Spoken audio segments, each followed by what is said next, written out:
Hi guys, welcome to Nisi diaries. ఈరోజు మనం ఉసిరికాయ పప్పు ఎలా తయారు చేయాలో చూద్దాము. ఫస్ట్ నేను ఉసిరికాయలని మంచిగా నీళ్ళలో కడిగి పెట్టేసుకున్నాను. సో అవి కడిగిన వాటిని లైట్గా ఉడికిస్తున్నాను అనమాట. మరీ మెత్తగా కాదు, మరీ గట్టిగా కాదు, మంచిగా ఉడికించుకోవాలంతే. అండ్ దెన్ ఇక్కడ నేను కందిపప్పు తీసుకున్నాను. దీన్ని కూడా మంచిగా క్లీన్ చేసుకుని అందులో వాటర్ యాడ్ చేస్తున్నాను. నేను ఐబాల్ చేసేసి వాటర్ పోసుకుంటున్నాను, కానీ మీరు 1:2 లాగా వాటర్ పోసుకోండి. బిగినర్స్కి అయితే పక్కా 1:2 పోసుకోండి. నేను ఇక్కడ కుక్కర్లో చేస్తున్నా కాబట్టి ఈ మెజర్మెంట్తో వేస్తున్నాను.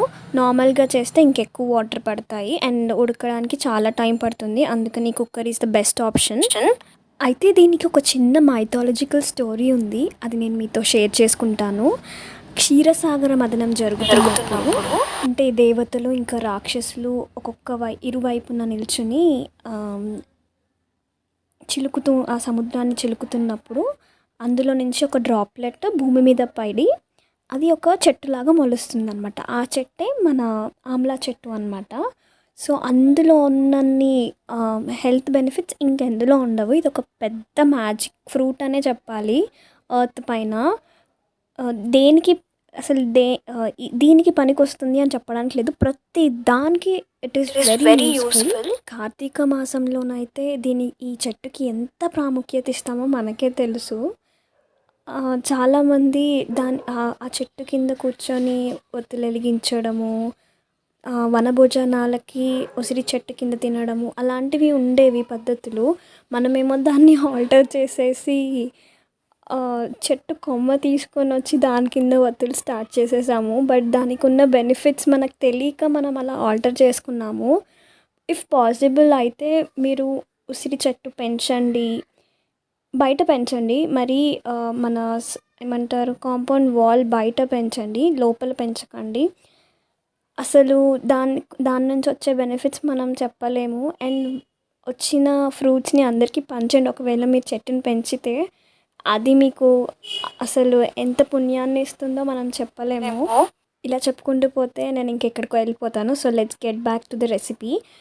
ఇక్కడ నేను పచ్చిమిర్చి కట్ చేసుకుంటున్నాను. ఇందాక ఆమ్లాని ఉడికిచ్చేసాను, పచ్చిమిర్చి కట్ చేసేసాను. నెక్స్ట్ వెల్లుల్లి తీసుకుంటున్నాను, వాటిని పీల్ చేసేసి పక్కన పెట్టుకుంటున్నాను. నార్మల్ పప్పే, బేసిక్ పప్పే, బట్ జస్ట్ మీరు నార్మల్గా ఒక పులుపు కోసం అని చింతపండు కానీ లేకపోతే మ్యాంగోవి కానీ వేస్తూ ఉంటాం కదా, రా మ్యాంగోని. అలా కాకుండా ఉసిరి వేయండి, ఎంత బాగుంటుందో. టేస్ట్కి టేస్ట్ ఉంటుంది, హెల్త్కి హెల్త్ బెనిఫిట్స్ ఉంటాయి. నార్మల్గా మనం ఉసిరికాయ ఇంట్లో ఉన్నప్పుడు ఏం చేయాలో అర్థం అవ్వదు. నార్మల్గా పికిల్ పెట్టేస్తుంటాము, లేకపోతే ఇంకేదైనా లైక్ ఆమ్లా చట్పట అలా చేయడానికి ట్రై చేస్తూ ఉంటాం కదా. ఇలా పప్పు ట్రై చేయండి, ఇంట్లో అందరు తింటారు పప్పు అయితే. స్పెషల్గా అలా ఆమ్లా చట్పట అలాంటి పిల్లలు మాత్రమే ఎక్కువ తినడానికి ఎక్కువ వాళ్ళే ప్రిఫర్ చేస్తారు. ఇక్కడ నేను అవన్నీ వేసేసి కుక్కర్ పెట్టేశాను అనమాట. నేను ఇందాక ఇక్కడ పచ్చిమిర్చి వెల్లుల్లి పప్పు వేసాను కదా, అందులో ఉప్పు వేయడం మర్చిపోయాను, అందుకే మళ్ళీ కుక్కర్ తీసి ఉప్పు వేసాను.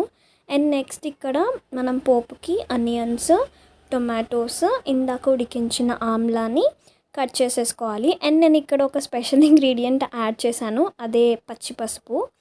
ఇది ఎక్కువ టేస్ట్ యాడ్ చేయదు, కొంచెం చాలా ఘాటు, అంటే అది ఘాటు అనాలో లేకపోతే దానికి ఒక స్ట్రాంగ్ టేస్ట్ ఉంది. సో ఆ టేస్ట్కి కొంచెం పప్పు అనేది లైట్గా వగరుగా మారింది. బట్ హెల్త్ బెనిఫిట్స్ గురించి అయితే మీరు కళ్ళు మూసుకొని తినేయాలి ఒకవేళ పచ్చిపసుపు వేస్తే. మీకు అలా పచ్చిపసుపు దొరకదు అండ్ ఆల్సో అందరికీ టేస్ట్ ఇష్టం ఉండదు కదా, సో అలాంటి వాళ్ళు నార్మల్ పసుపు వేసేసుకోండి. సో ఇక్కడ నేను ఆమ్లాని కట్ చేసేస్తున్నాను చూడండి. అది ఉడకబెట్టిన ఆమ్లా, ఇలా జస్ట్ మెదపగానే వచ్చేస్తుంది. అందులో ఉన్న సీడ్స్ తీసేసేయాలి. ఇక్కడ కింద కనిపిస్తుంది కదా, ఇప్పుడు నేను చూపిస్తాను చూడండి, అది నేను పసుపు పీల్ చేస్తున్నాను అనమాట. అలా ఉంటుంది, సేమ్ అల్లం, చూడటానికి అల్లంలాగే ఉంటుంది, బట్ టేస్ట్ మాత్రం చాలా స్ట్రాంగ్ ఉంటుంది. కొంచెమే వేసుకోండి, నేను మొత్తం అదంతా వేసాను. సో కొంచెం దానివల్ల స్ట్రాంగ్ అయిపోయింది, ఆ టేస్ట్ ఎక్కువ డామినేట్ చేసింది. బట్ మీరు వితౌట్ అది తీసేసి ఈ రెసిపీ చేస్తే మాత్రం అదిరిపోతుంది అసలు. ఎవ్వరూ మిస్ అవ్వకండి ఈ రెసిపీని. అందరూ ట్రై చేయండి. చాలా చాలా చాలా మంచిది.